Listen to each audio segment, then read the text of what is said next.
Welcome back to Killer Fun, where we explore the intersection of crime and entertainment every other week. I'm Christy. And I'm Jackie. And we're so glad that you're back with us today. Today, we're going to talk some Ted Bundy. Oh, extremely wicked, shockingly evil, and vile. Well, now that I know where that came from, I understand why I feel like it's missing something, but this is still the right title for this movie. Yes. We'll get there.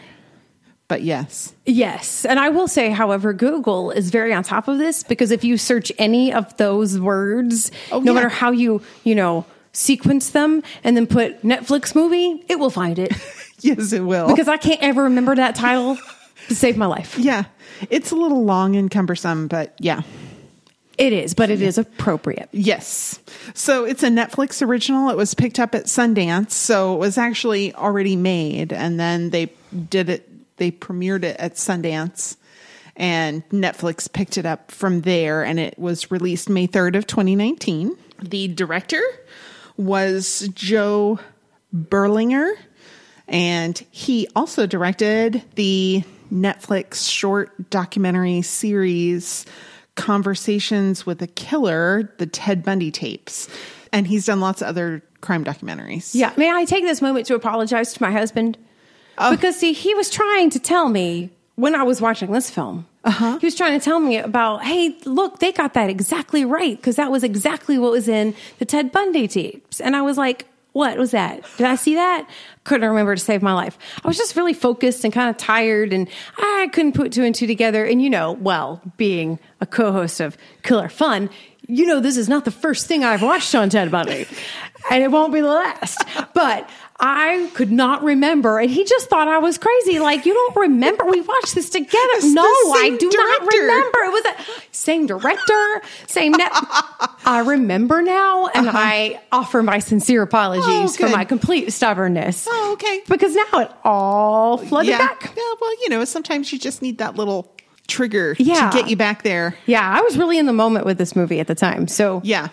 I'll blame it on that. No, it's my fault. But, We have Lily Collins played Liz Kendall, also known as Elizabeth Klopfer. So she goes by Liz Kendall in the movie. That's the name she wrote the book that the movie is based on under.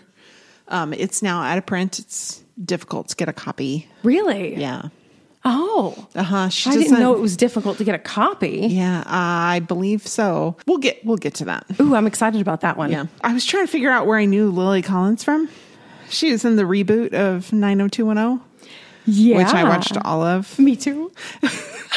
I haven't watched the newest reboot yet. There's another new reboot, but it goes back to the original characters who were... Oh, wait. That's what I think I'm talking about. Oh, no. I'm talking about the one that had the girl from Degrassi in it. And this was in the... 2008 or so, 2009. Oh, no, I'm not thinking of that it was on one. for 5 years. It was great. Oh, I did not watch that. I was talking about the recent reboot. Oh, no, I haven't watched that one yet. That's funny. But is it funny? It's legitimately worth your time. It's hysterical. Really? Okay.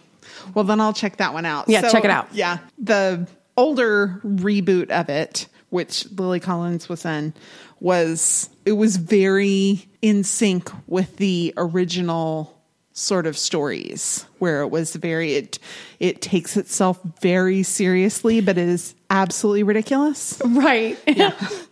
Yeah. It's that. Yeah. That's where I knew her from. Yep. Yeah. And then Zac Efron is Ted Bundy. He's, of course, most famous for the High School Musical movies, but he's adorable. This is part of the confliction, isn't it? It is a major part of the confliction. I think it was just a little much to cast him in this role. I understand they were trying to showcase the charm that Ted Bundy could bring to the table and why he was able to get so close to all these women. But I think most women would have been too intimidated by Zac Efron to get that close to him. So I don't know. Fair. I think they overachieved. I don't know. He really looked a lot like him. He did, but I had to make a collage. I did, yes. So I had to share it. I will share this because I had to compare. So I have a picture of Zac Efron, and I have a picture of Ted Bundy, and then I have a picture of Zac Efron as Ted Bundy, and it's like there's Ted Bundy, and he's not altogether unattractive, and I could see that like when he's on his game, he could probably seem quite charming. He definitely had a personality. Yeah. And women are very attracted to the personality. So, and then there's a picture of Zac Efron.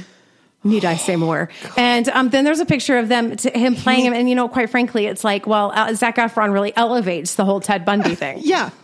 And then of course we have Haley Joel Osment, child star, plays Jerry the coworker and eventually Liz's husband.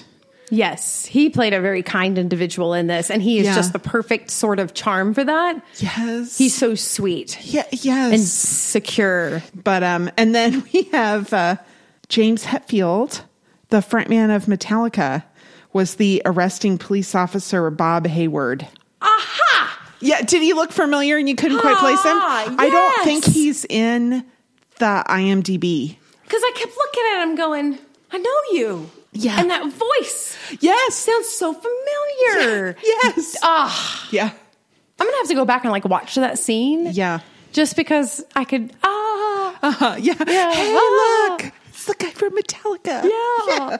I love them. Me too. Oh, man. I loved them for a long time. Yeah. And I'm not I guess I used to be more into the heavier hard rock stuff. They're a little more crossover. It's when they crossed over. They're an earlier, more actual metal, little less so for me. I don't dislike it. I just don't choose to listen to it a lot. If it's on, it's playing, I'm like, yeah, it's good. When they hit their crossover, I really... Enter Sandman, I still... Oh, yeah. It comes on the radio. I'm an Unforgiven diehard. Oh, absolutely. Yeah. Unforgiven 2, I think, is my favorite. Okay, before I forget. What? We're still accepting yes, we submissions for your hometown crime story. Your Christmas is going to be super fun with hometown crime stories. We've already gotten a few in. We would love more. Please send them in. You can send them to us on Facebook. You can find us at Killer Fun Podcast, exploring the intersection of crime and entertainment. You can send us a direct message there. You can go to Twitter at Killer Fun Pod, send us a direct message there, or you can send us an email, killerfunpodcast@gmail.com. So don't just send me a link, send me a little paragraph about what you remember. If it's something that happened to you, that's awesome. If it's just a really cool story that you want to share, send me a paragraph about it, or you can send me a voicemail and we'll totally feature your voice. Absolutely. Yes. So just send in your stories. Send it in. We want it. Give yourself something else to talk about with your family on Thanksgiving. You don't want to talk about politics. Ask them about crime instead. What's that weird thing that happened? Yeah. You don't want to talk about politics. No. Think of something else to talk about. Yeah. Killer fun. Yes, absolutely. And we have a little real life hometown crime story-ish that's related to this movie at the end of this podcast. So listen to that little San Antonio flavor here. So are we ready to recap? I think we're ready to recap, but there's two more people we have to mention in this movie. Oh, please do. Jim Parsons. Oh, yes. Can you see him? Yeah. And not think Sheldon? I thought he did a great job breaking out of that role. He did such a good job. I definitely saw him and thought Sheldon, but it's really still soon. Well, it's soon. You see him and you think Sheldon, and then from Big Bang Theory, and he opens his mouth and starts talking, and it's gone. It's gone. It's gone. He is a smart attorney. Yeah, really super excited about his role in here. And then John Malkovich, which is, I don't know, always a delight. Being John Malkovich is one of my favorite movies and ever. I still haven't seen it. So weird. I still haven't seen it. I gotta see it. Maybe we should watch it for the podcast at some point. Ooh, maybe we should. I think we should. I think we can do crime. I think there's enough crime or crime adjacent stuff that we can totally talk about that. Okay. Yeah, because, and then you'll have no excuse not And to then I'll watch have no it. excuse. I have to watch it. It's so weird. I love I'm him. just going to tell you, it's so weird, but it's so good. Every time he's on screen, though, I'm Oh like, my yay! gosh. I'm like a kid on a mailbox at a parade. Yay! You know, like, it's just exciting. Yeah. So he did great. I really enjoyed it. So, all right. All right. Awesome. Okay. So it starts off based on a true story. Based is a key word here. Remember that. We'll get there. And it starts with a quote. Few people have the imagination for reality. Johann Wolfgang von Goethe. Then it switches between Liz Kendall, played by Lily Collins, and Ted Bundy, played by Zac Efron, talking in prison, and the night that they met at a bar. So it goes back and forth. They do that several times in this movie, and it always makes for really good filmmaking, I think. Yeah. It's interesting. It tells the story rapidly, but concisely and interestingly. It's really good. It also really respects the fact that we all understand the story already. Yes. And so we're not waiting for some ending, a cliffhanger, some resolution. And so it really respects that of the viewer, which I think makes the experience better. Agreed. Ted drives her home. She is touched by the fact that he does not mind that she is a single mother. That's kind of nice. And from the very first, Ted slips into a gentle lover and caring father role. We see sweet home videos of him interacting with her daughter, and over those home videos is a voiceover talking about murders in the area. I thought that was a nice little bit of filmmaking right there too. Utah, 1975. Ted runs a couple of stop signs, and he's in Utah for law school, and he tries to smooth talk his way out of it with a police officer. But he has some suspicious things in his car. So he is arrested. And when he finally returns home to Seattle, where they lived, Liz is extremely angry at him. She's very, very mad. Ted was identified in a lineup, and he claims that he's being framed, that the police had shown the victim his photograph several times prior to the lineup, and that's why she identified him. So Ted goes to the law library because he was a law student, so he wants to try and help with his own defense, which seems okay. Law student, seems that he'd have an interest in that and maybe some talent for it. He gets kicked out of the law library because somebody recognizes him. They ask him to leave because the young women who are there late at night studying don't feel safe. Ted goes home, reads under the covers, and ends up proposing to Liz. So, it seems very sweet. While Ted's on trial for this assault that happened in Utah that he was arrested for, he and Liz look into getting a dog, and they run into Ted's friend Carol Ann at the shelter. Dog that Liz likes the best absolutely hates Ted. Ted's found guilty at the trial, which Liz is there for the entire thing, and he ends up going to jail in Utah. Ted's implicated in a crime in Colorado, the murder of Karen Campbell in Aspen, and they're seeking the death penalty, and they believe it to be Ted. Liz's friend, Joe, is really concerned about her. Joanne is really, really concerned, and she's worried that Ted actually does have something to do with it. Liz is unconvinced. She believes Ted when he tells her that he's being framed. Ted is co-counsel at his trial in Colorado, and Liz has opted not to travel to Colorado to support him in this one. She's pulling away a little bit from him. There's troubling things. She believes him, maybe not. But she has some hesitation. She has some. We'll learn more about that in a little while. So he gets some privileges as co-counsel. He's not in chains. He gets to access the law library. He can make phone calls. And so he's calling her at work. And she says, I have a headache. And she hangs up on him. And he calls her back and then starts telling her all about this book that he read, Papillion, that gave him such hope. And he loves it. And it's so great. He begs her to come to the trial. And she hangs up on him again and starts avoiding all of his phone calls. During a recess, the court guard is busy. He's flirting with somebody from the gallery there at the trial. And Ted goes into the room where the telephone is, and he pretends to make a phone call, and then he ends up jumping out the window.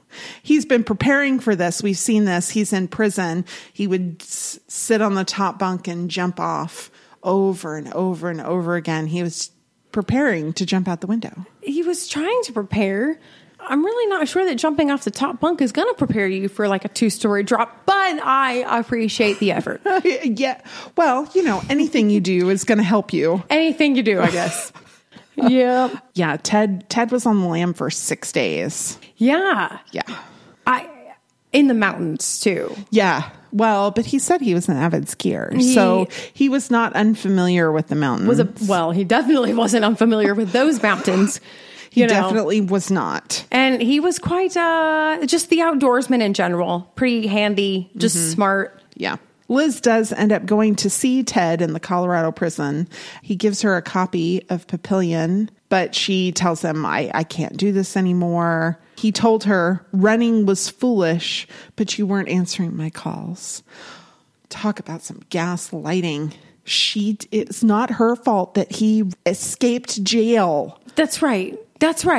But he's trying to tell her that it is. But then what's interesting is she leaves and he breaks down. Yeah. Liz becomes really friendly with her coworker, Jerry. It's kind of a little normalcy in her life that's pretty abnormal at this point. Ted once again escapes prison. Who are these? They just underestimate him. I really think so. Detective Fisher from Colorado implores Liz not to help Ted. And she's like, why'd you have to come all the way to my house to tell me this? Couldn't you just made a phone call? And she really is trying to maintain that Ted's being framed and he's innocent. And he gives her an envelope through the door. And she doesn't open it right away. Which I don't know how she did. How'd she not open it? Yeah. I don't know. She knew something awful was in there. Exactly why you open it. I don't. Yeah. Me and her, just two different people. Okay. So after Ted escapes for the second time from the Colorado prison. Well, actually, he escaped from prison once. He escaped from court once. That's true. This is... To be fair. Yeah. To be fair. Ted heads to Florida and kills a couple of sorority girls and hurts some other people. Ted gets arrested and he tries to call Liz and maintain his innocence, and she's just really not buying it anymore. She's done. She refuses to take Ted's calls, so he gets in touch with Carol Ann. 6 of one, half dozen the other, I guess. This one will take my calls and that one won't. I can't blame him for that. No, I can't either, but I can blame Carol Ann a little bit for maybe being just a little too trusting. Just a little bit. Jackie's face is like, that may have been more than a little bit. Well, yeah. And maybe she didn't trust him as much as she was infatuated like all the other girls. Mm-hmm. That's fair. Maybe. She just happened to have the connection. Maybe. Yeah. I mean, maybe she thought he was hot. I'm sure she did. Ugh. Anyway, Ted has his teeth photographed in prison, and then Ted meets his counsel, and this is going to be the first televised trial in history. There is an option for Ted to take a plea for life in prison, but he is maintaining his innocence. Carol Ann confesses her love and talks to the press on Ted's behalf after working out exactly what she needed to say with him. And then the trial starts in 1979, and the judge, played by John Malkovich, he's kind of humorous, and I found it, these were all based on the real things that he said in court, and nobody could have said it better than John Malkovich. Bless your heart. Has that particular Southern thing going on. He's got the ability to do it. Yes. He just does. The way he says partner and bless your heart and all that stuff. It just, rolls off the tongue like I've heard it my whole life. Mm-hmm. Yep. There are a lot of young women interviewed by the press, and they call Ted dreamy and clamor for seats at his trial. Ted, quote unquote, plays attorney, and the judge seems amused by this. A little annoyed, but more amused. And a little impressed, too, maybe. Maybe a little impressed. Yeah. Liz is watching all of this on television. The attorneys, Ted's mom, Carol Ann, they all beg Ted to take a plea deal because they can see the writing on the wall. He's going to get the death penalty for this. He's going to be found guilty. Ted asks the judge for new counsel because they're coercing him to take a plea, and he takes over as his own lead counsel. That's a bad idea, by the by. Forensic oncologist Dr. Suvan testifies that it was Ted's unique teeth that left bite marks on his victim, and his testimony is declared admissible in the court. Ted continually tries to call Liz, and Carol Ann's paying the guards to look the other way while they have intimate relations in prison. Carol Ann testifies that Ted's tooth wasn't chipped when the murders were committed, that it happened while he was in prison. It couldn't be his teeth.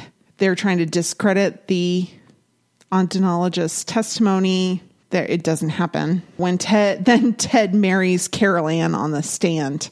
By a quirk of Florida law, he declares them married, and it's legal. Yeah, that was a Ivy. That's somebody. That's some TMZ time move right there. Yeah, that's a. I have a lot of time to spend at the law library. Well, it's in prison. true, and it's such a stunt. I mean, it's just that's going viral before social media. Yeah, he just needed a redirection. Yep. Liz is feeling really guilty about things, and Larry really wants to know why. And it turns out that Liz gave Ted's name to the police after the sketch ran in the newspaper, and it looked like him, and the car matched the description. Larry assures her that she did the right thing. Turning him in was the right thing to do. Yeah, and then all of a sudden you kind of see where she was so attached to the process that he was in, because initially when she felt like maybe he was getting pulled in unfairly. Yeah. Then she's thinking, oh my gosh, I started this, because they would have never pulled him over. And we see a scene where the detective on the phone tells her, that's the wrong color. Yeah. That's not the car we're looking for. And she's relieved. But then, so that guilt, when they pull him over and then they start the whole process, just, I could see how she... Right. If that's a true part of her story. But in the film, I could totally resonate why she was so invested in maybe his innocence over it. Mm-hmm. Because from that perspective, it did look contrived. But also, it looks like she was right. Yeah. And it's almost easier to think you're wrong than it is sometimes to think you're right. Well, then to believe you could love a murderer. Mm-hmm. For sure. It takes just 7 hours of deliberation for the jury to return a verdict. Carol Ann tells Ted that she's pregnant, and immediately after, Ted is found guilty. Ted's mother begs for her son's life, but the judge sentences him to the electric chair, and the title of the movie comes from the judge's remark while he's handing down this sentence. Liz ends up throwing out her alcohol, and 10 years later, Ted is about to complete his stay on death row. And Liz has gotten her life together. She's got a job. She's married. Well, she had a job before, but she's been promoted at her job. She's gotten her life together. She goes to see Ted, and this is where the movie started. And Ted's still trying to maintain his innocence with Liz when she first gets there. And she confesses to him that she gave his name to police, and she's really, really angry that she ever left Ted alone with her daughter, because one of his victims, Kimberly Leach, was just 12 years old when he murdered her. Liz opens the envelope that the Colorado detective gave her earlier, and it contains a photograph of a decapitated body, and Liz wants to know where the head is. And he confesses to her in this scene that he did kill her by writing hacksaw on the glass in between them. Creepiest scene in the whole movie. Yes. And also, how many times did he have to try to write that backwards to get it right? Oh, but I'm sure. It was so creepy because, she's yelling at him. Where is the head? How did you do it? And then, her confession about, I'm the one who gave the name. You can see the whole demeanor change. And then so she says, how did you do it? And he just ever so calmly starts writing the thing slowly. and it's so creepy. Yeah. And then the look on his face and the look of like her horror and like his complete lack of affect. And then I'm looking at this word hacksaw and I'm going, how did he do that? Did it pull you out of the moment? Oh, immediately. I was like, I don't think I could do that so cleanly. Like I'm in my head, I'm thinking, where? Okay, wait. I would start over here. Yeah, because he had to write it backwards. Well, and he wrote the W backwards. So H, A, and W, which are 4 of the 7 letters, those could be the same either way. But I thought he wrote it lowercase. No. Okay, that was uppercase for H. It was uppercase. And the A and the W. Yeah, that's true. Okay. The A's and so okay, so maybe it's not so bad. Yeah, I'd have screwed up the but S. Still, yeah, it'd be backwards. It looked like a kindergartner wrote it. It looked like the horror movie version of like Toys R Us. Red Rum. Yeah, really, legitimately. Yeah. But other than my being pulled out of it because I'm a dork, it was a fabulous scene. It was very good. Ted was executed January 24th, 1989, and he did confess to 30 murders. Experts believe that the number of people he actually kills is much higher than that. Liz and her daughter live in Washington, and Liz has been sober for decades.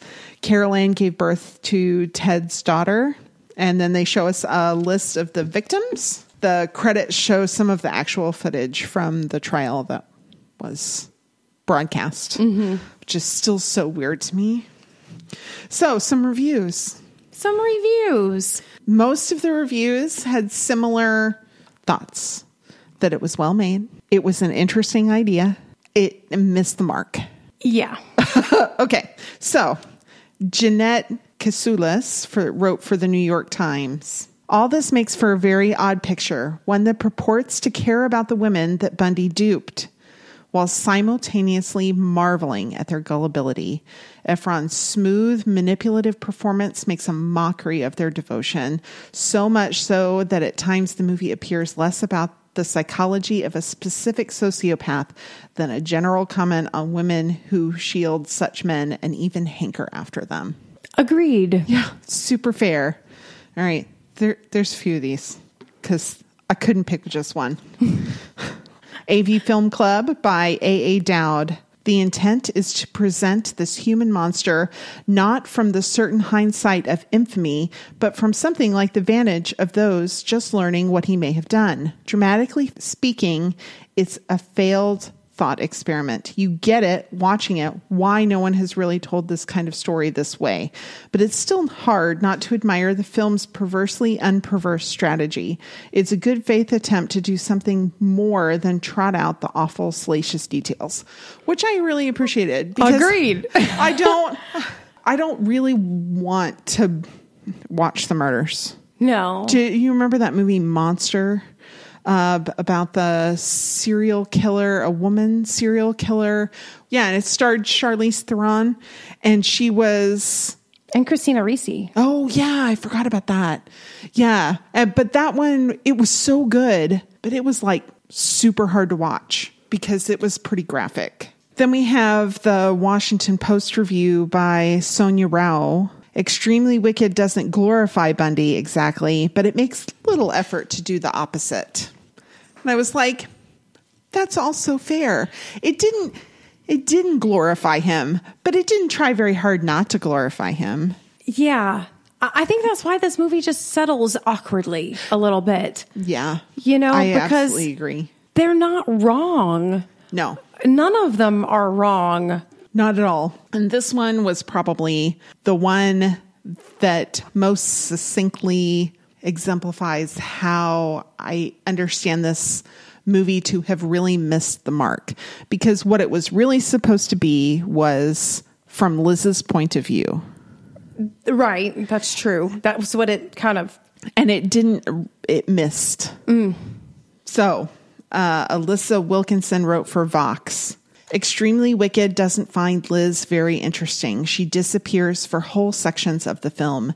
At one point, she tells a friend that when he isn't with her, she feels like she's nothing, and it sure seems as though Extremely Wicked agrees. In truth, I think we'd be fine as a culture if we never made another movie about Ted Bundy. You seem like, no, I still want some Ted Bundy movies. I don't know. I think I think she's right. I don't think a general release sort of movie is due. Yeah. Do I think certain people ought to keep looking at it, studying it, watching it? Should it be taught? You know, should there still at different stages of history kind of look back at it, see what we know now and see how we see it? Yeah, I do. But I think it did miss the mark. Her point about the fact that we do sort of reduce Liz in this movie when it's supposed to be her point of view. But I think the whole movie is still shot from her point of view with that air of innocence. Yeah, sort of. Because if you didn't know the end, you could see the frame up. Yeah. You could see how he wasn't acting like a guilty man in a lot of ways. You could see a lot of that come to life. The problem with the problem that I see with it is that I don't think it's an authentic representation of even maybe the way she saw him. Fair. I think her point of view was glorified, even if he wasn't. Oh, that's fair. We didn't see her wrestling, her oscillation between trust. I'm going to stand by him no matter what, because that's the commitment I've made. He's an evil, shockingly vile person. I will run the other way. Yeah. We don't see that oscillation. Right. We don't see the struggle. She's reduced to an alcoholic. Yeah. You know, who's sat on a couch. Yeah. Who's just naive. No, there was deep things going on in her. There was a wrestling, because you can't, if what they presented about him is somewhat true, even somewhat true, what she experienced at home was completely different than the reality at hand. That is a hard place to be. Right. I can see how they may have said, well, it was just too sad to show her sat on a couch watching television, because that doesn't make for great filmmaking. But that wasn't her experience of it, really. Thank you. I mean, her experience was at work. What did she experience with random people who figure out who she was? What did she experience with the news media? What did her experience with her daughter and them asking about really dad? Yeah. What happened there in those exchanges at home? Yeah. I think the problem is they didn't want to have a dialogue heavy kind of film. They wanted something that was a little bit more visual. And what's more visual than Zac Efron? Yeah. So, and Zac Efron jumping out of a second floor window and making a exciting prison escape. I mean, those are exciting things to see in a movie, but I wished for something different from this movie. Right. I mean, so the Rotten Tomatoes has this quote, the critical consensus on it reads, extremely wicked, shockingly evil, and vile often transcends its narrative limitations through sheer force of Zac Efron's compulsively watchable performance. Amen. Yeah. Yeah. He was great. All right. Well, we're going to find out what's true, what this movie got right, and what it did not get right after this quick break. Welcome, travelers, to The Mundane and the Arcane, a 5e D&D podcast. I'm Matt, the Dungeon Master for our new campaign. I'm Deacon Bishop, and I like to party. I'm Grognag Vagan Smith, and I have no idea what I'm doing. And I'm Zenko, and I cast Guiding Light. Come join our party as they explore the river town of Tristalin, fight threats like magical crabs, and rob stores such as Bards and Nobles. We release bi-weekly. Now, everyone, I'd like you to roll initiative. And we're back. So, is it true? What did the movie get right, and what did it not get right, factually speaking? We've already determined that they didn't quite get the movie-making schema across quite right, because they didn't focus enough on Liz. It was too much about Ted. Right. Yeah. Agreed. When you have Zac Efron, I can see how it would be easy to focus on him. Yeah. Yeah. But factually, so USA Today had an article written by Brian Alexander. It tells us that the movie is based on a book by Elizabeth Klopfer, though she wrote it as Elizabeth Kendall, as she's referred to in the movie. Klopfer only came out because a friend of hers accidentally talked to the press and said her name and gave the same story that was in the book. Oops. Yep. Oops. So the book is called The Phantom Prince, My Life with Ted Bundy. So they kind of compared the book to the movie. Ted Bundy really jumped from a courthouse window to escape? Yes. Yeah, and they covered that in the Ted Bundy tapes. Okay. Which I haven't seen. What was my husband was trying to tell me about when I flat out figured that I didn't watch it, but I did. And he's right. The two scenes are pretty identical, the way that they reenacted it and the way that Ted Bundy says it and talks about it and the way that they portrayed it. Okay. That's very interesting. Was the trial really as much of a media circus as it was portrayed? Yes. A lot of the dialogue for those scenes was condensed from actual court transcripts. The delivery of the death sentence by Judge Edward D. Cowart, which was played by John Malkovich, is exactly accurate, where he called him extremely wicked, shockingly evil, and vile. He also did have some nice things to say. You'd have been a good lawyer, and I would have loved to have had you practice law in front of me, but you went another way, partner. Those are direct quotes from the transcripts. And it explains how the admiration was played through the movie. There is this sense of, you have so much potential. Gosh, I hope you're not really guilty. Yeah. If you win this trial and you're not guilty, that's really awesome. But you could also see that hesitancy of crap. Yeah. Yeah. Yeah. But yeah. But no, we've watched the evidence and you're a very guilty man. Mm-hmm. Did Ted Bundy really propose in court? Yes, he did, but it wasn't in the trial for the sorority girls. It wasn't until the 1980 Florida trial for Kimberly Leach that he actually proposed and then wed her. And how about the final confrontation with Liz? She didn't go and see him. It was a telephone call. Dadgummit. So that was... Dadgummit, I was so excited. I was so happy. I was so wanting that to be real. Nope. I'm sorry. It was not. Bummer. Yeah. How about that quote, though? Few people have the imagination for reality, by Goethe. It turns out that's not actually the quote. What? How could they mess that up? Criminal Minds does that like every stinking week. They get a quote. Are you telling me that they messed up a quote on a movie? Oh. Well, sort of. It turns out that's not anything that Goethe actually wrote. It was a paraphrase of a passage by Bernice Abbott, who was a photographer. And she was very into Goethe. And that was her paraphrasing of, and this is translated from the German. You'll see why she paraphrased it.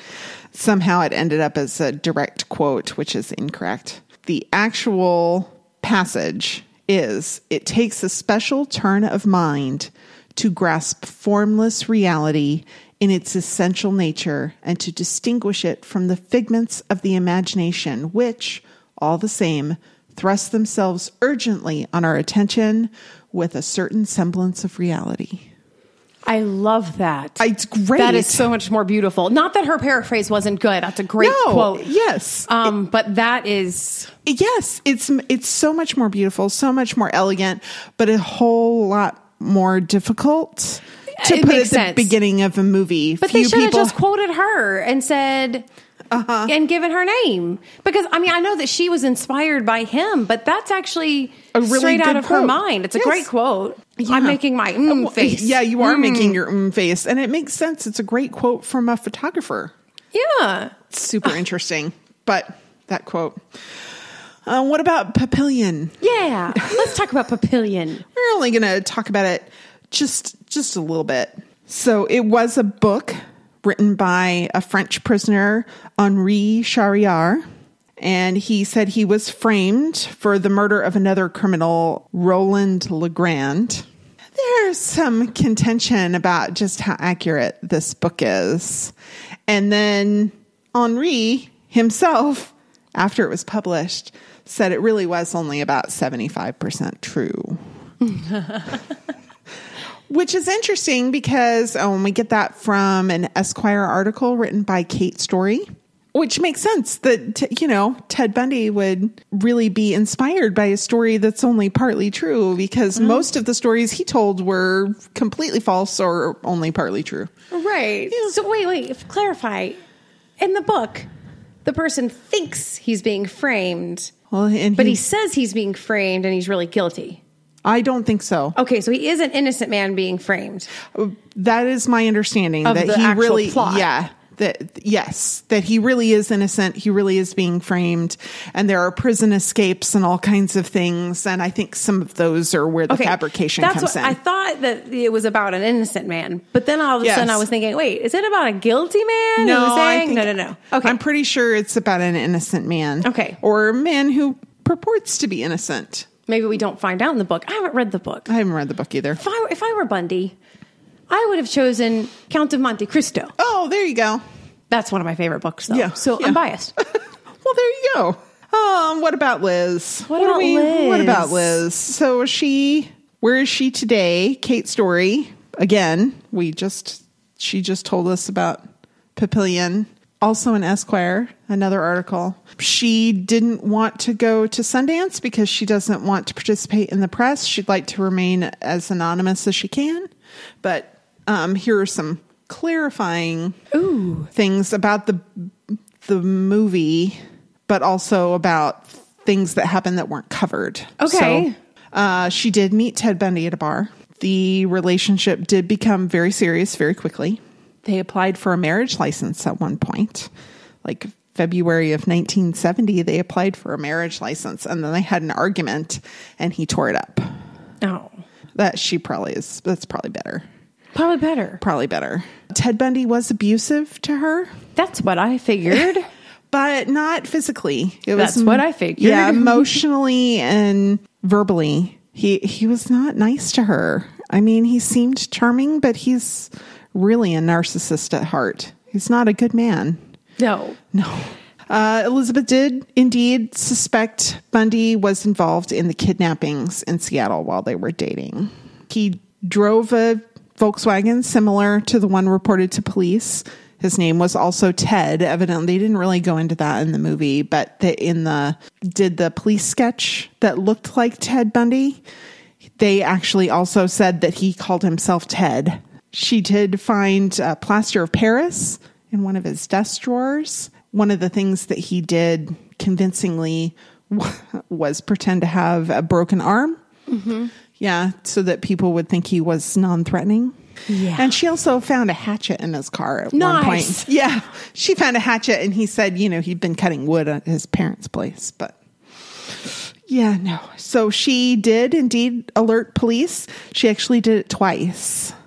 So they only made it look like it was once, but she did twice. On August 8th, 1974, she called the Seattle Police Department and told them that her boyfriend matched the description of the suspect.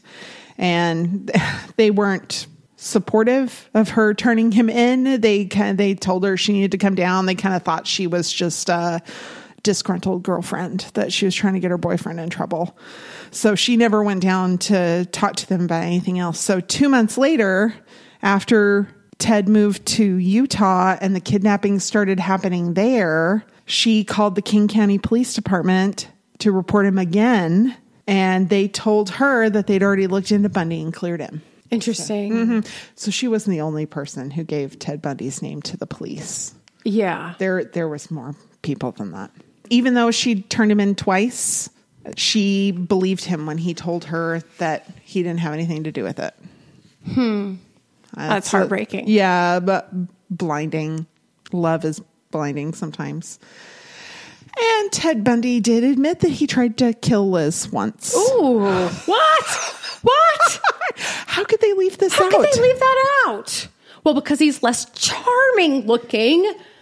Yeah, when he tries to kill the girlfriend that he was with for 7 years. Yeah. The one that he seemed like he was so perfect for her daughter, and they never showed him really as abusive to her either. Yeah, which they should have. Where I had issues with this, because a lot of that didn't add up. Yeah.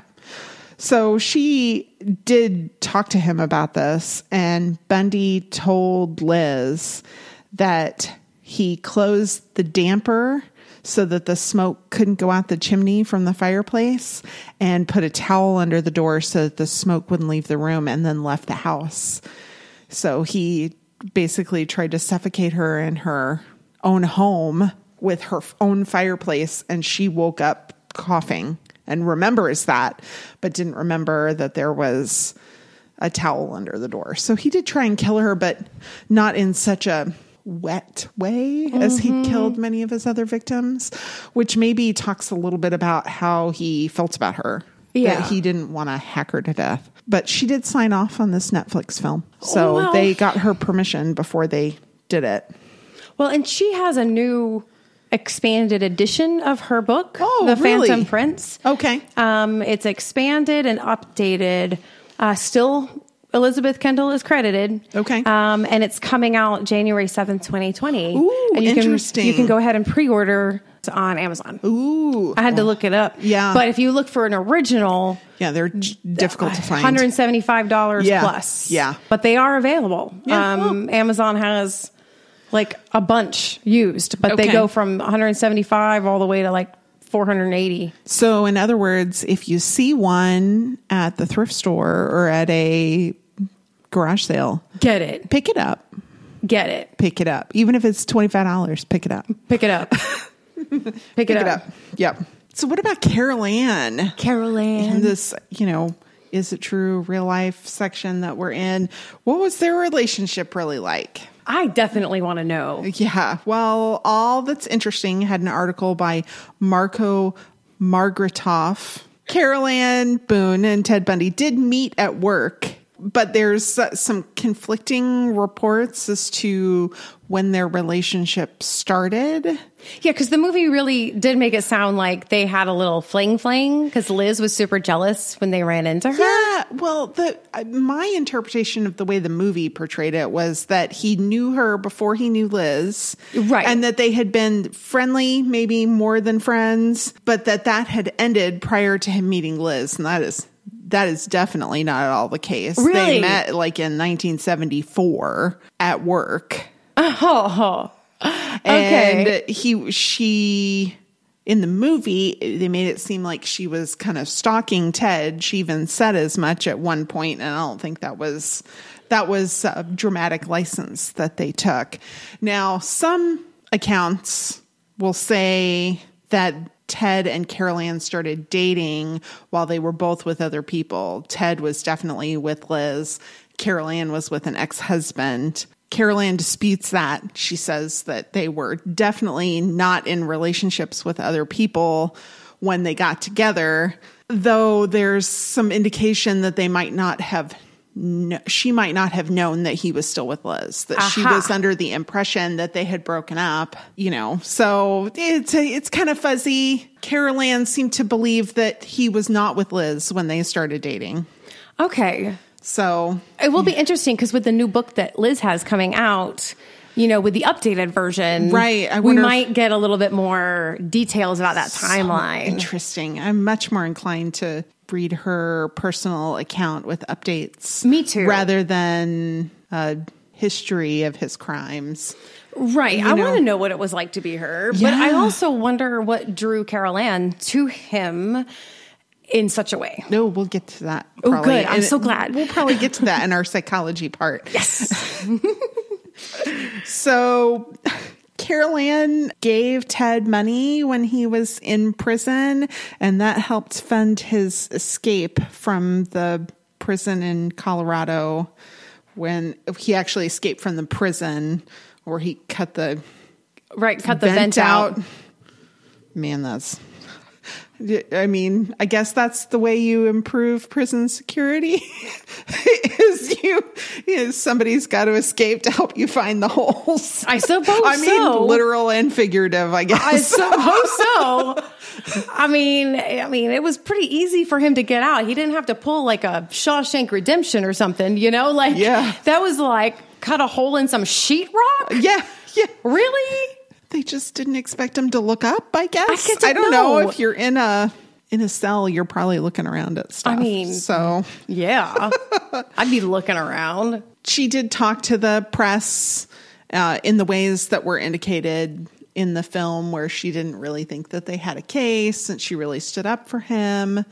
And bribing the guards to have private time in prison was normal for this particular facility. I feel like it's more normal than we want to admit across many facilities. I'm sure, because a lot of times the people who work there aren't particularly well paid. It's a dangerous situation if they can make a few extra dollars for something that seems pretty benign. Well, and also makes their prisoners happier. Yeah. And more relaxed. Yeah, you did this thing for me. I'm going to be more compliant when you're on duty. Right. And they make a little money off of it. I can totally see the temptation. So Ted Bundy, they got married in the courtroom by the quirk of Florida law, though it was not during the trial for the sorority girls. It was actually for the trial for Kimberly Leach, which was post sorority girl stuff. He just screwed up the wording the first time. He had to do it twice. Oh, what kind of weird law? Okay, Florida. Yes. Okay, Florida. Okay, Florida. Mm-hmm. I mean, you can find a lot of weird stuff in Florida. That's why Florida Man is the thing. Mm-hmm. When my son is bored, that's one of his favorite things to do is look up Florida Man in Google and find out what Florida Man's been up to. I do the same thing. I Google the date, and then I say in Florida. All kinds of random things come up. Oh, I don't think I want to know what awful things happened in Florida on my birthday. Well, it's not awful all the time. Sometimes it's just weird. just strange. Really, really silly, sort of like, what? Sometimes it's awful, but a lot of times it's just laughable. Oh, well, that's good. Yeah. In the movie, they made it seem like Carol Ann got pregnant during the sorority girl trial. They did. Was that not true? No. Oh. It was 2 years into his stint on death row before she gave birth to their daughter. So he'd been on death row for 2 years already.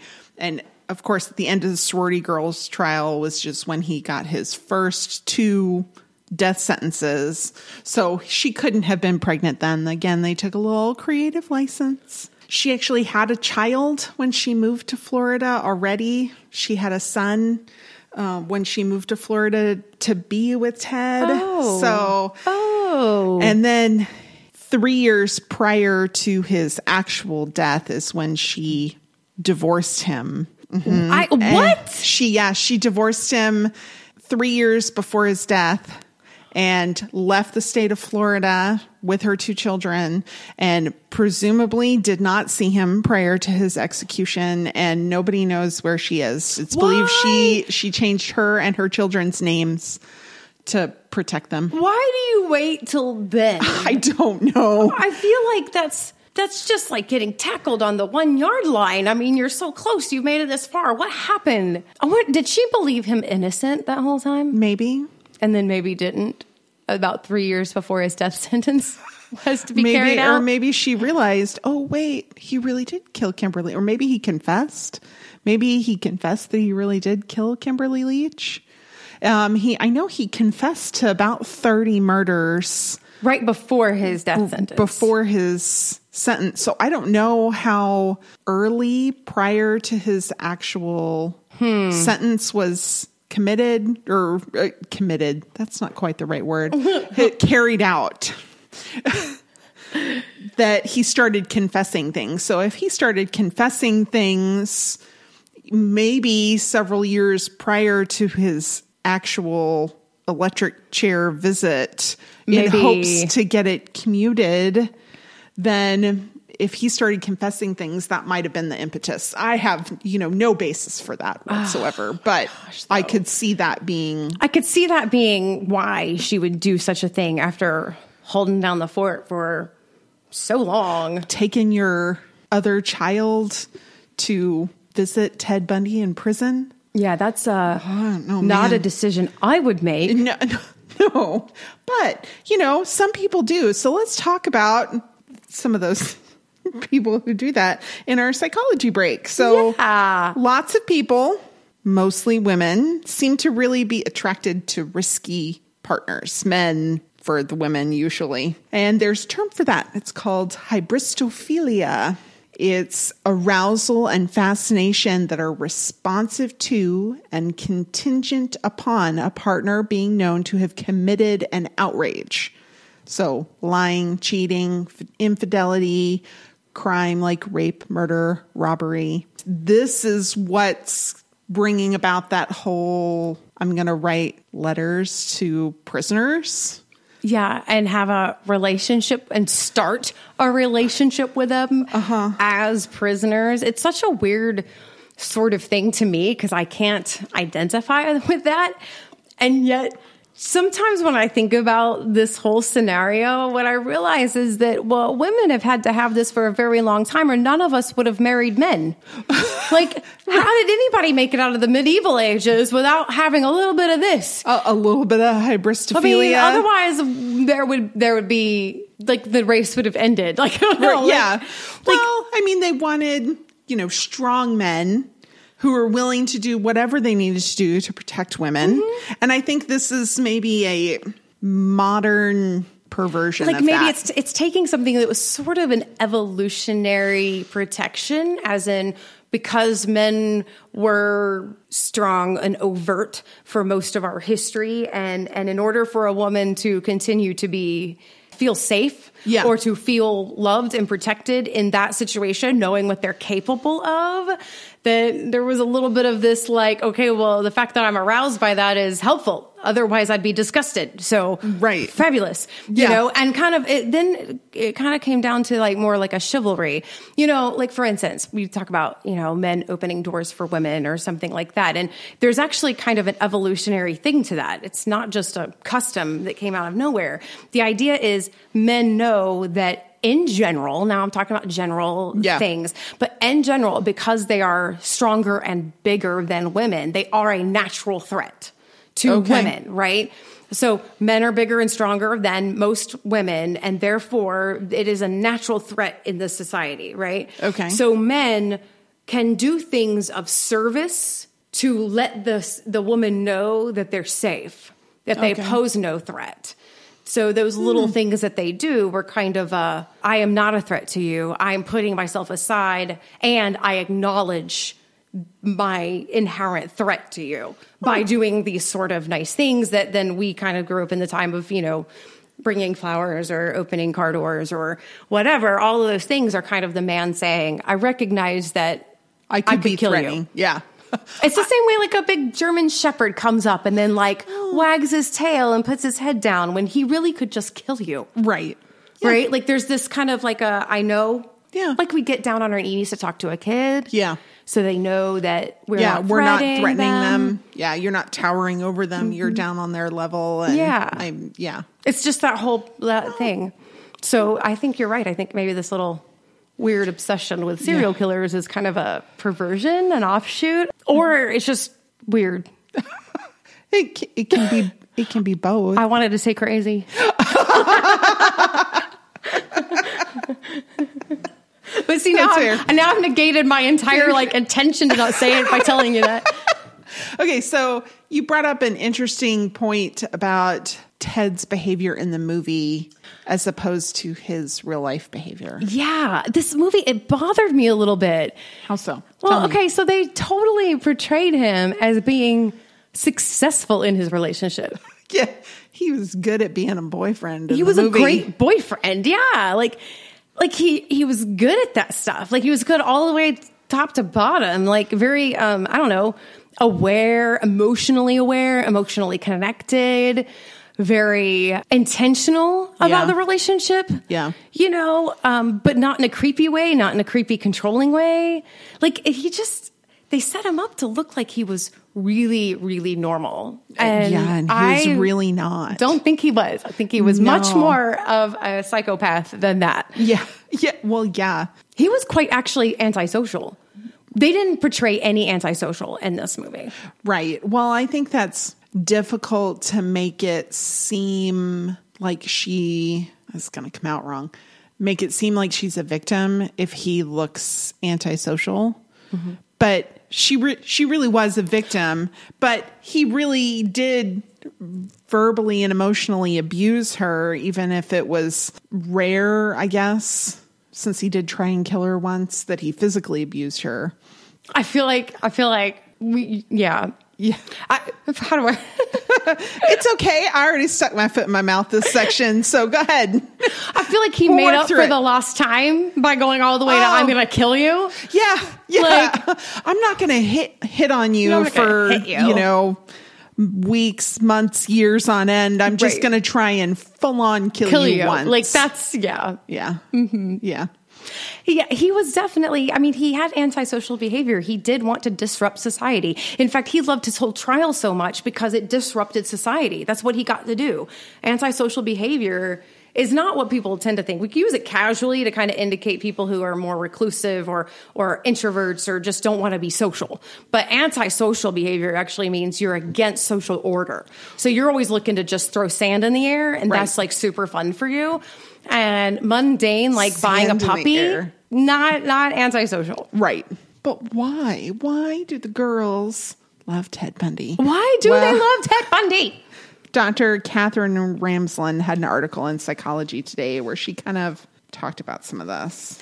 She looked at research from social psychology and personality science. I guess those are periodicals. And they talk about how, women are definitely bigger true crime fans.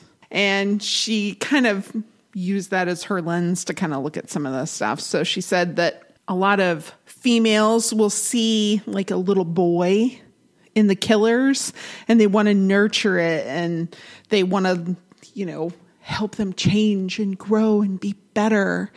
And that some of them see men as these horrible men who've done terrible things as strong, or alpha male, very protective, very unique in some way, that if they're able to be this cruel, maybe they can also love them more that passionately, that they're intellectually, sexually, emotionally more. They're grander, when that's really not the case. Not the case. No. So Sheila Eisenberg wrote a book called Women Who Love Men Who Kill. She interviewed a lot of women who were in relationships with men who went to prison because they were murderers or ended up in relationships with people who were murderers, and that almost all of them had suffered some form of abuse. That was like their common denominator. Now, she didn't do like a formal study, so it's difficult to make the correlations appropriately. But almost everybody that she talked to in the course of writing her book, that was their common theme. That is so interesting. Mm-hmm. And that the obstacles might make it more thrilling for people. Wow. Yeah. Pauline Nelson was one of Ted Bundy's defense attorneys. She said that his insecurity that he seemed to portray made her feel kind of protective of him when she first met him. But she was really keeping an eye out on, would she have fallen for it? That's kind of the question you put yourself in am I going to fall for this guy? And she said he really devolved into a demanding narcissist while she worked with him. She was quoted as saying this dangerous man was not detectable by sight or sound. It was not because Ted exuded charm. He was too obviously disingenuous to be truly charming. It was not because Ted was such a diabolical genius that he could fool you. Believe me, he was not that smart. Wow. Yeah. Dr. Ramsland points out that this kind of devotion can have a real downside. For example, Beverly Bonner met a man named John Robinson, and she left her husband and went with Robinson after his release, and he murdered her for her alimony checks. Oh. Yeah. And then she cites a couple other examples of people who probably shouldn't have gotten into relationships with criminals. That it doesn't always work out very well. That's so sad. I think we talk a lot about victimology, when you look at investigation and well, this is why. Because you do wonder, like, how does he get away with this? But it's because he chooses the right people. Yeah. As much as the women are selecting the men are also selecting the women.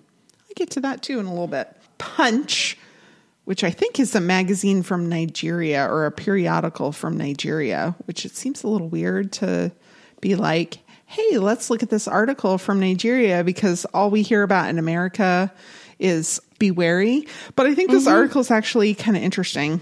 And they're ways to know if your spouse is a potential killer. Oh, it's like a quiz in a magazine. Let's do it. Yeah, it's more like things to look for, but we can say yes or no. Okay. So, destructive tendencies. Your spouse gets annoyed and he or she smashes or destroys things. Yes or no. If you say yes, it's an issue. It's an issue. Something to keep in mind. And I mean, this isn't like a once it happened. No. Or when it was like legitimately like an awful situation and somebody's like losing it. Yeah. This is like a regular occurrence sort of thing. That's kind of what we're talking about, right? I would say with all of these things, it should be a pattern. Pattern, not a instance. Yes. Yes. Because everybody has the urge to throw the wine glass once in a while. That doesn't mean that you're going to kill your spouse. Right. Exactly. I've wanted to throw the wine glass before. I don't want to murder my husband. There you go. Yeah. Exactly. Pathological liar. If they're caught doing something wrong and they instantly come up with a lie every single time, it's never their fault because they came up with a lie. Problem. That's a problem. If they're aggressive, I think that one's kind of self-explanatory. If they have an addiction to drugs, it makes them less predictable. Anything that makes your partner less predictable is something to keep an eye on. Right. Yeah. Psychopathy. So they might appear like really sweet and kind, but they're pretty wicked. And if you observe them having no empathy for your situation, particularly you as a spouse, if they don't have empathy for you, I mean, obviously you want them to have empathy for other people as well. But if they don't have empathy for you, you really need to keep an eye on them. That's something really important. A traumatic brain injury, which I hadn't really thought of, but yeah. That's sad, isn't it? Yeah, it is. Because you could end up in a situation due to something that's an accident or whatever that you chose a great partner who got in a car accident or, something that's not their fault. And suddenly they're a different person that you need to be careful of. Yeah. A short temper, because most people don't plan out murders. Most people don't. The most murders are, because somebody has a break from reality. And if they're prone to these physical outbursts, then they could go too far. You should know that.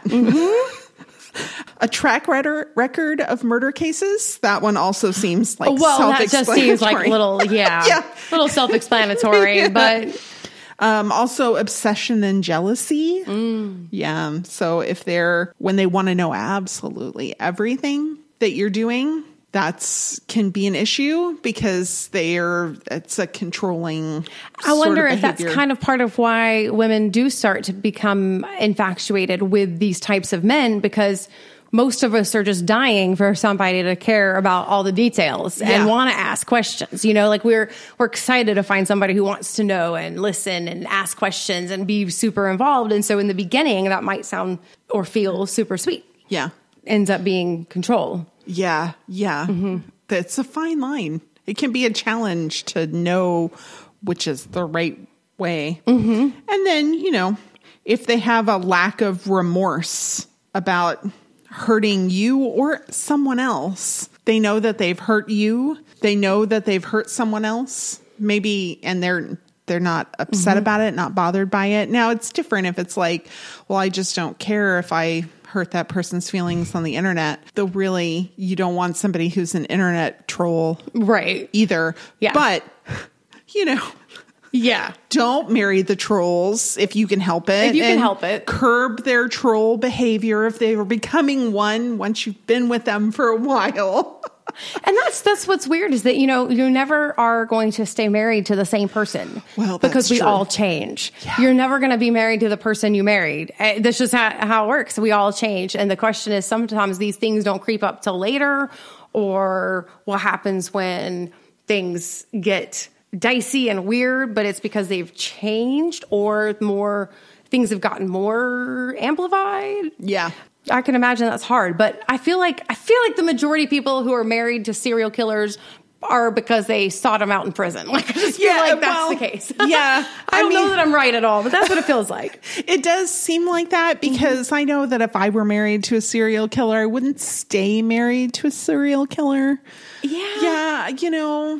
I mean, I've had friends who had abusive boyfriends though, or even husbands, but I mean, I don't feel like they were serial killers. No. Right? Like they weren't that kind of guy. Right. There's been a few Yeah. I wondered about. Oh, yeah. About what happened behind the scenes, so to speak. There's a few people, boyfriends of friends back in, I would say high school, really. There was a particular one. I just wonder. I feel like there was a fork in the road, and it could be like, I'm going to go on this one, or I'm going to be a serial killer. I'm not really sure which way. Oh, wow. Yeah. Wow. I hope he took the road more traveled. Who knows? Because the road less traveled leads to the electric chair in Yes. Florida.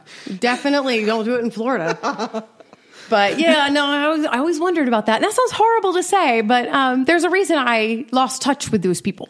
Goodbye. Yeah. You haven't sought them Well, out not the on dude. Facebook. Not the dude. Not Yeah, the not dude. the dude. Real life. Real life. So, the forensic odontologist. Say that 5 times fast.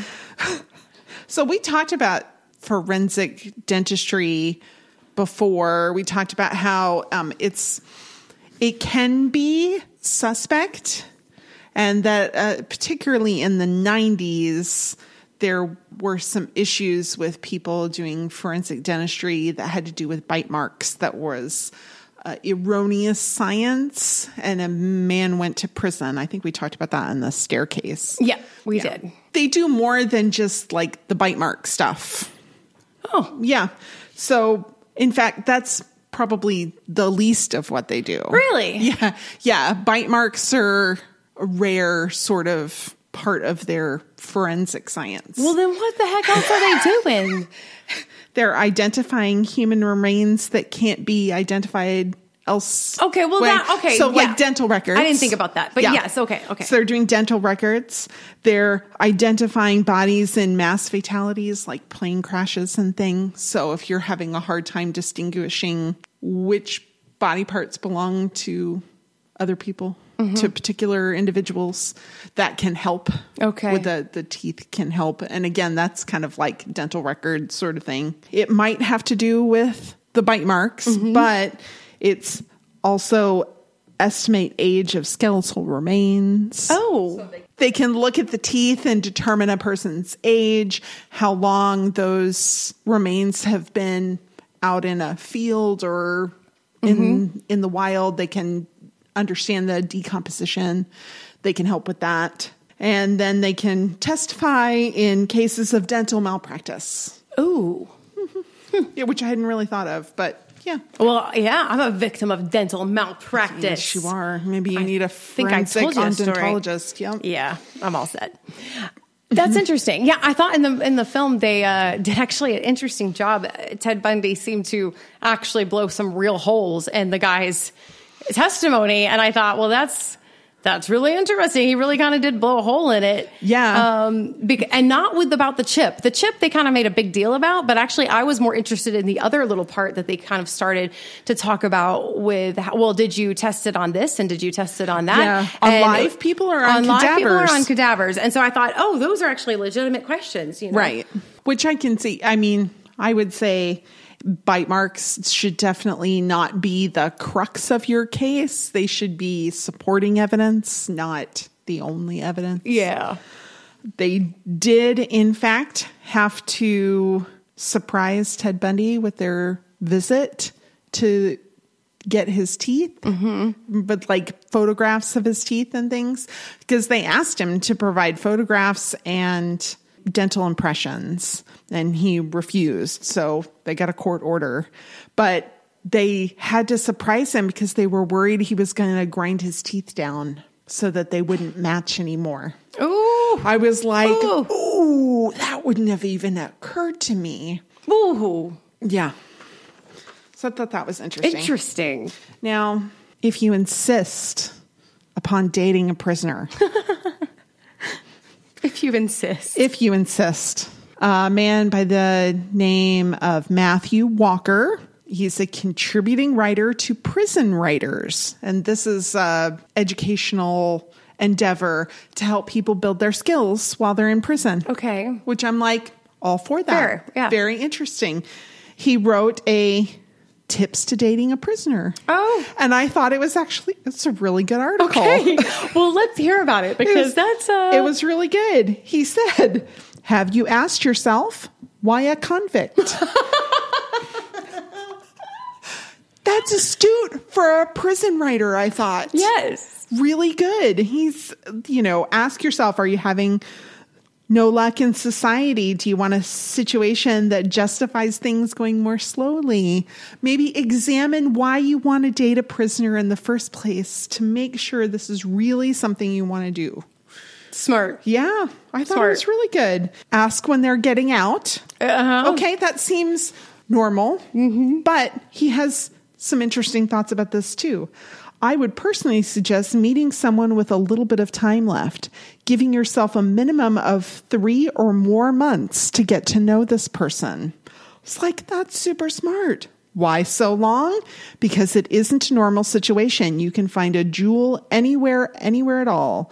But just like when you're at a garage sale, be careful. There's a reason for discounted prices. I was like, this is quite good. Yeah. Reminds me of a Golden Girls episode. Oh, of course it does. Tell us about the Golden Girls episode before I give you any more tips on dating prisoners. So Blanche was part of this program where you write to prisoners. And of course, her letters were explicit. And so she gets one back and it's like uber explicit, and the girls are all like, Blanche, this is just he's a prisoner, they're all upset about it. And she's like, whatever. He's got, a lifetime left. He's never getting out. I just want to bring him a little joy, all that stuff. Well, then his sentence gets turned over on a technicality. Oh, no! And the last letter that he had sent that they all opened and read was all flowery and laying on a hammock and whatever and fire of my loins and all very funny stuff. But then they never finished reading the letter. And so Blanche picks up the letter later and goes, oh my gosh, I never finished reading this. And that's when she reads the part about his sentence is going to be commuted. I'll be out next week. I can't wait to see you. Oh, no! Well, oops. Yeah. And so the whole rest of the episode is like him showing up at the house and tying up Ma. And it was really funny. It wasn't the finale, was it? No. Oh, okay, good. So they didn't get murdered. No. Okay, good. No. But that is not how I remember Golden Girls ending. And it's so funny because this guy is such a stereotypical prisoner, and Dorothy opens the door and he goes, "I want Blanche." But that is the episode where you also find out that Dorothy's high school nickname, like his, was Moose. Oh, poor Dorothy. Good times. Nobody was calling her Moose kindly. No. All right, so he continues. Have they been to segregation, which is like, we'd call that solitary confinement. Gotcha. Yeah. And he said it's not necessarily a bad thing.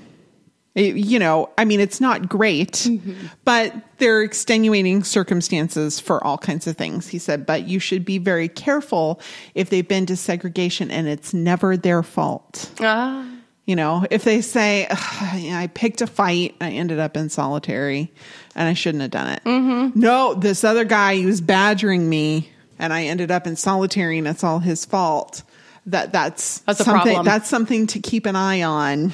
And who else is on their visiting list? Oh, he said, you want to make sure that they've still got like family ties intact? Do they have family coming to see them? How often? That makes a big difference.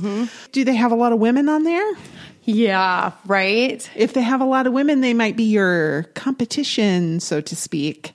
And you want to know that. You want to know how serious they are. If they don't have a lot of women friends who are coming to see them, then, you know, maybe they are just seeing you. Yeah. But if they have a lot of women friends and they're coming frequently to see them, you want to know that. Yeah, before maybe you not. get too attached. Just maybe not.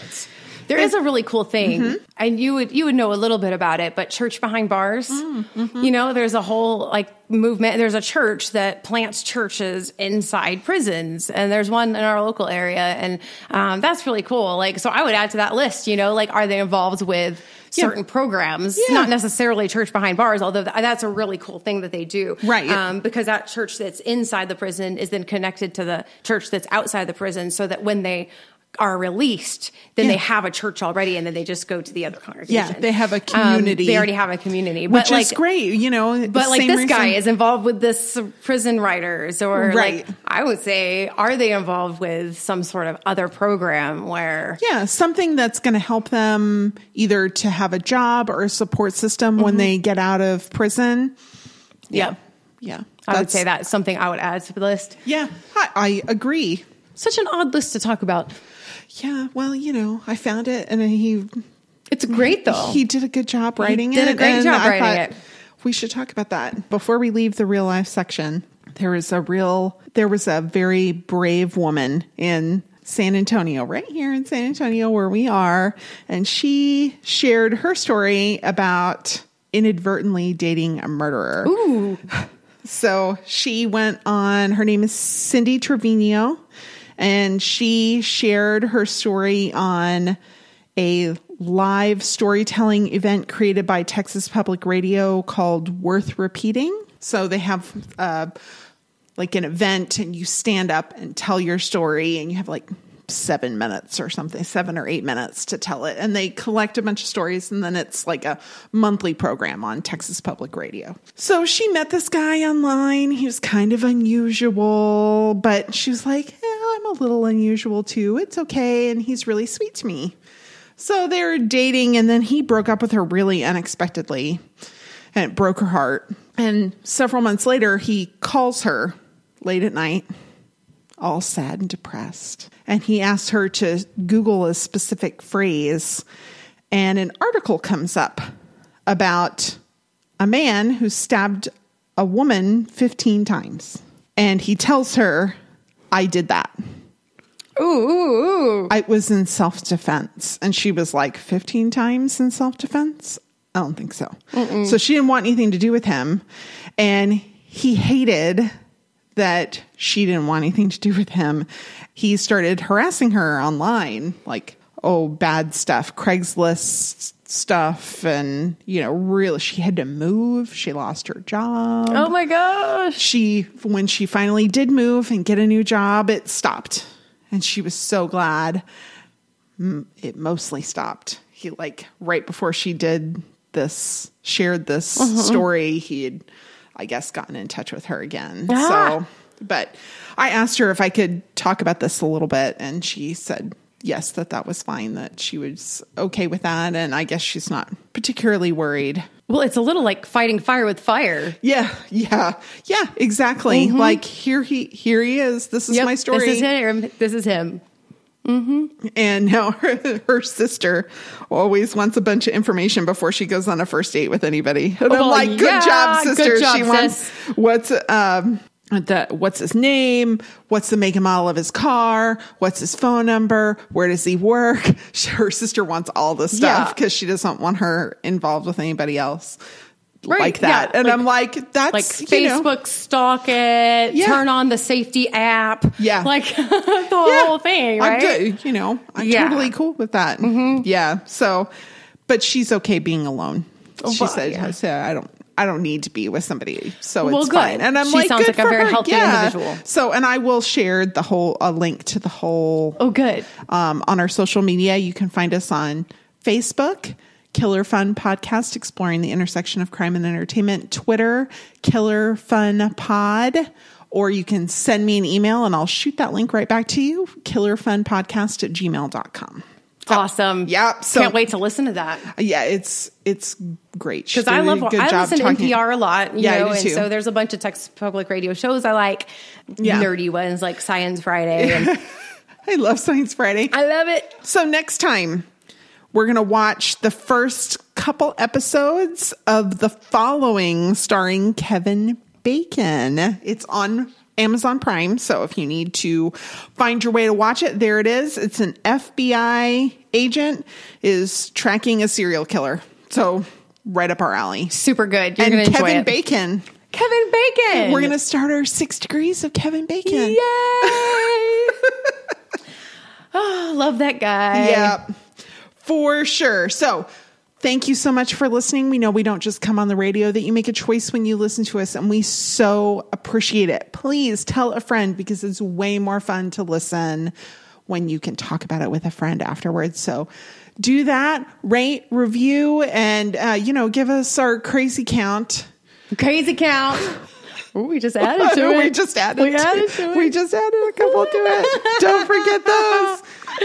And we'll send you a little prize if you send us the right number. Yeah, the right number. Thanks so much. We'll see you next time. Bye.